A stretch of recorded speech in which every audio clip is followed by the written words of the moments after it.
Welcome to the Stress Free Dentist Podcast. I'm your host, Dr. Eric Block. As always, I want to inspire, entertain, and educate you on the best tools and technologies out there. My goal is to help make your practice and career more profitable, efficient, and most importantly, more enjoyable. And check out all of my nonfiction and children's books on Amazon, and check out the stressfreedentist.com for any upcoming events. And if you're feeling you're a dental professional that's burnt out, or you just feel stuck or want to get to that next level, visit the International Academy of Dental Life Coaches or www.iadlc.com, and we'll get you matched up with a life coach that understands dentistry. I also wanted to thank our amazing sponsor, Equa Marketing. They have helped me and my practice over the years to improve with SEO and website performance. And to find out how you can make your practice dominate in your area, go to www.equa.com/MSMSFD to book your complimentary meeting. Again, that's www.ekwa.com/MSMSFD. Hey, everyone. Welcome back to another episode. And today I'm joined by Cairo Murphy, who's the founder and CEO of Stratus AI. Cairo, thanks so much for joining us. Thanks so much for having me, Eric. Yeah, Cairo, first of all, where are you zooming in from today?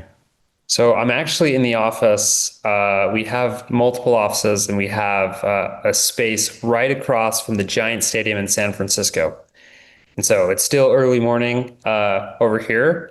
But yeah, we love this office. It's fun to be right in the city, and we close our doors, and you forget, I'm from a very small town. You forget that we're smack dab in the middle of San Francisco. But if we open up these doors, you'll hear all the sound. You'll see, you'll hear the cars. You'll actually hear cheers from the stadium at times. So it's fun.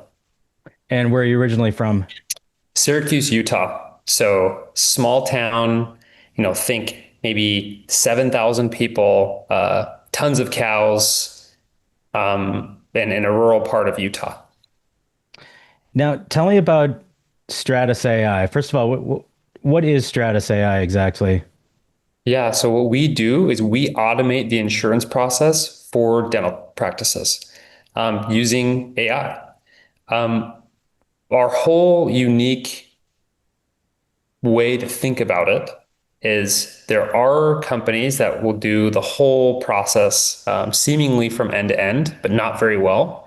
There's a couple things that we focus on, trying to do them really, really amazing to really improve both collections, get more cash for dentists, and obviously save a lot of time for the team.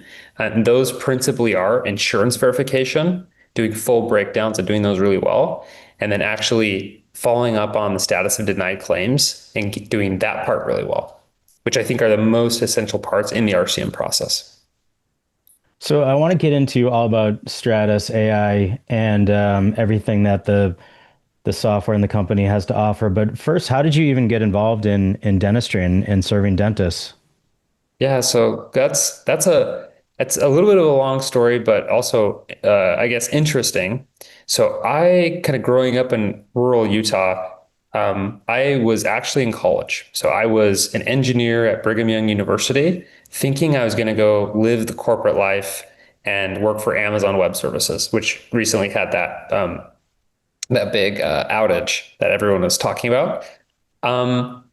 So I ended up meeting someone, a venture capitalist, that was actually in the startup scene, and he ended up asking me what it is I wanted to do with my life, and I wanted to be able to help people. And there's no better way for me to do that than to get into healthcare more broadly. And so my start actually started in Mexico. I went down to help a company that was in medical supplies arbitrage, basically selling syringes, gloves, things like that to major hospitals.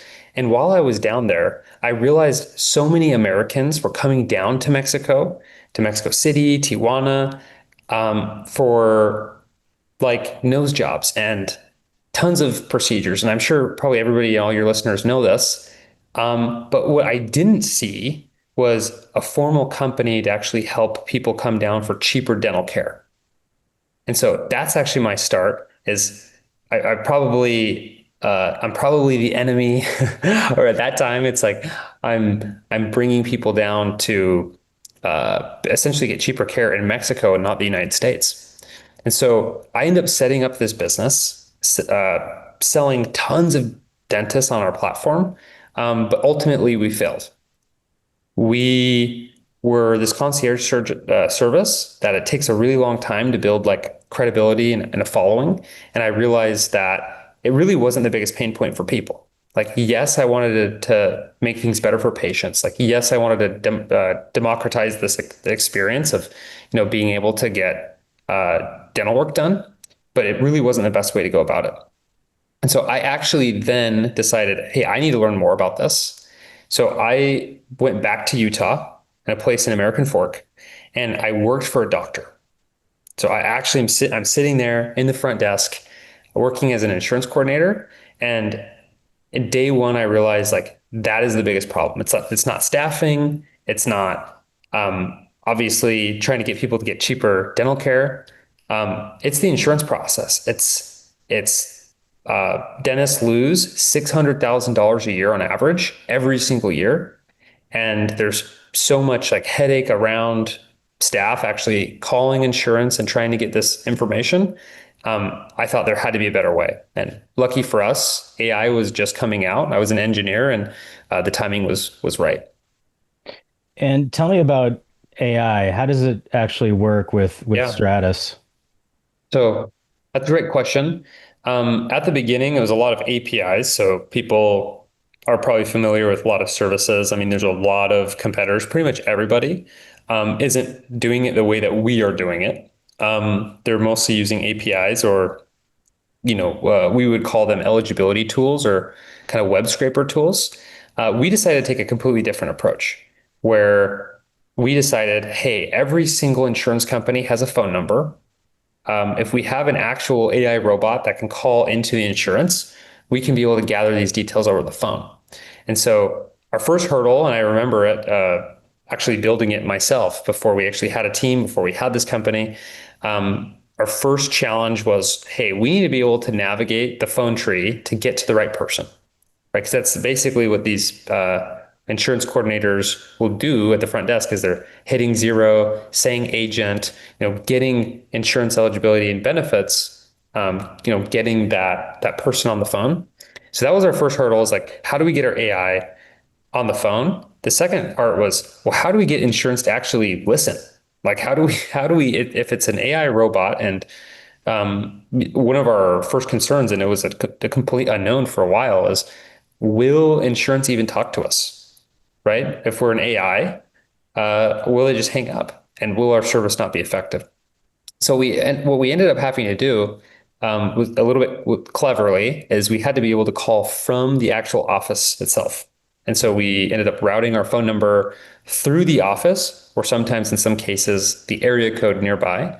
And then we had to really work on our model. We had to have an AI that sounded human, um, and be able to get at this information. And then ultimately, there is a small subset of calls that will fail, and we'll actually have to step in or have a human team member be able to finish out that call. So you actually have a human-like sounding um, robot calling insurance companies to gather all the information. And what's the success rate that you're finding? You said that occasionally you'll have to have a human step in. How often are you able to get all the information that you need? So there's only a 2% fail rate. So we're 98% effective on our AI. There is a small amount of failure that basically results from a couple things. If it is a insurance company that's rather difficult, and they're trying to screen for AI phone calls, it makes it a little bit harder. Luckily, we do have the same sources that other companies have, like fax information, web portal scrapers, and then also eligibility like APIs from clearinghouses. So that helps actually backend some of our information so that our calls are much shorter. That helps. And I mean, what's the data you're seeing on how much time this is saving the staff of a dental office? In some cases, it's up to 15 hours a week. It depends on how busy that office is. The general rule of thumb is people will spend anywhere between 4 to 6 hours a week on insurance verification, and then they'll spend an additional 5 hours in actually entering in the information of their practice management system. So that's another place where we decided there's a lot of opportunity is actually automating the process of all the manual entry that has to happen within a practice management system. So we would probably call that write backs. So we do that with Open Dental, Dentrix, Eaglesoft. Um, I mean, there are other practice management systems that we integrate with, but we do not integrate with all of them today. Yeah, another major issue is just staff. What if your insurance coordinator or your staff member that knows the most about insurance leaves? What if they retire? What if they quit? What if they get sick and then you have to find someone new, train someone new? I couldn't train a staff member how to do insurance verification. What are your thoughts there on just, in general, almost like acting like another staff member? So it's a huge problem. One, the statistics for turnover in a front desk in dental is much higher than any industry. So that's pretty widely known. But two, it's also very specific information that needs to be learned. It's not necessarily that it's hard. There's a lot of nuance and there's a lot of like learned and shared knowledge across the office about how insurance works and how to best get to them and what are the proper questions to ask. The really interesting piece is every single dental practice has mostly developed in isolation for the past probably 30 years. That everybody has their own insurance process, their own breakdown form, the way they like to do things. And so what we're seeing is a really big opportunity to standardize, to consolidate this information and take the pressure off of the office to have to run things perfectly, and be able to rely on something that is doing it better. And so some of our statistics, because I think we mentioned that dentists lose $600,000 a year, every single year. With Stratus, we make an office at least $100,000 a year more from the insurance process by getting more information up front. There is just, even though it can be trained, and if you were to hire me, I could sit on the phone for 40 minutes to an hour and I could ask every single question. But the question you would have to ask is, as a reasonable office manager, as a reasonable dentist, is like, is that what we should be doing with our time? Should I be spending all my time on the phone to get all the information and see around all the corners? Or is that too much? Is it too tedious to actually do? It's such a pain point. I mean, I couldn't imagine being the staff that has to sit there and be stuck on hold and be treated like garbage by the insurance company and jump through those hoops. And this has got to save so much time and energy and help with putting our team in a more important situation to help the patients that are there. Um, now, And go how ahead. they feel, sorry, Eric, I'll jump in here. How most offices feel about this is information the insurance should already be providing anyway, right? They have web portals, they do provide some information. It's about 60% of the information. But you better believe the insurance actually does have all this information in their database. They're just not sharing it. So we bridge that gap. Now, what are your words to the dental offices out there, the dentists, the office managers, the insurance coordinators? A, they're skeptical, or B, they're just a little bit scared of AI. Yeah. So this is something that I felt in 2024 was probably our largest hurdle. That I feel like things are starting to change. I feel like offices are starting to more widely accept this and accept AI. There still is some skepticism in the market of people that are thinking that AI will actually replace them or AI won't make them more effective and efficient and actually valuable in their jobs. And so for any kind of late adopters on this idea, or anybody that's listening today that's thinking, hey, is AI actually going to replace me? Is this, dangerous, or should I fight against this? Um, One thing that I would have you consider is essentially the same way that you're given tools in your office, like your practice management and software to make you more efficient. That is what AI is. It's a tool that you should use, that you definitely should be the owner of, and it makes these processes that you don't want to do better. Um, and so I think AI in some industries could be dangerous. I think in our industry, the knowledge is so specific and the domain knowledge is so important of what an office knows how to do things. There's like this human connection piece that can never be replaced, which is the actual interfacing with the patient. And I think that's where the industry will trend. I think a lot of the back office tasks will become much easier, but I do think the human connection piece, the actual procedures, those will be a staying factor. And what trends in focusing on dental insurance, what trends are you seeing?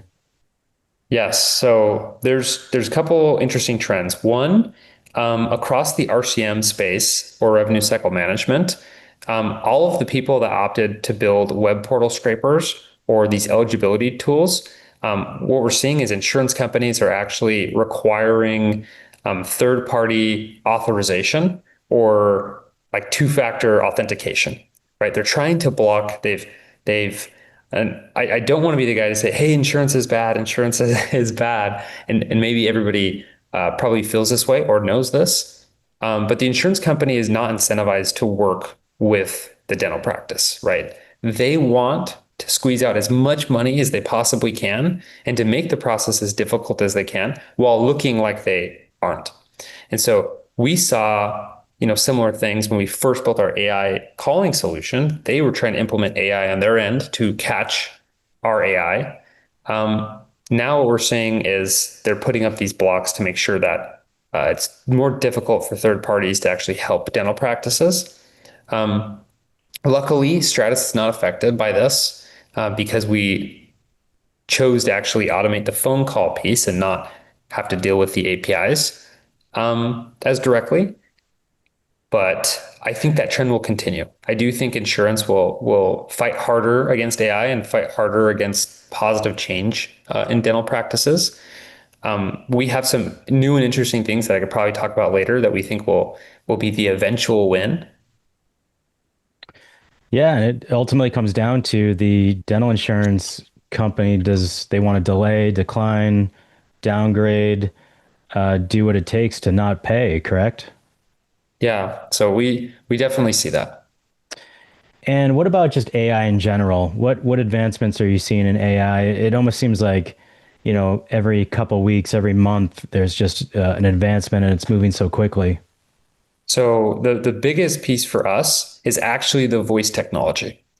So the voices are scary accurate. I remember actually being on a podcast a little over a year ago and saying something similar. I'm like, hey, it doesn't sound completely human yet, but they're really, really great voices. Now the models and the voices we're working with are essentially human. Hmm. They have personality, there's intonation, and you wouldn't be able to distinguish if I was an AI on this call right now. You would. So that's kind of where the tricky and interesting play on voice technology and how it can both help us and how that might be even a scary idea that robots are that good. I think for AI soliciting services, I think that can be really annoying when they call, customers, like an AI is basically robocalling you.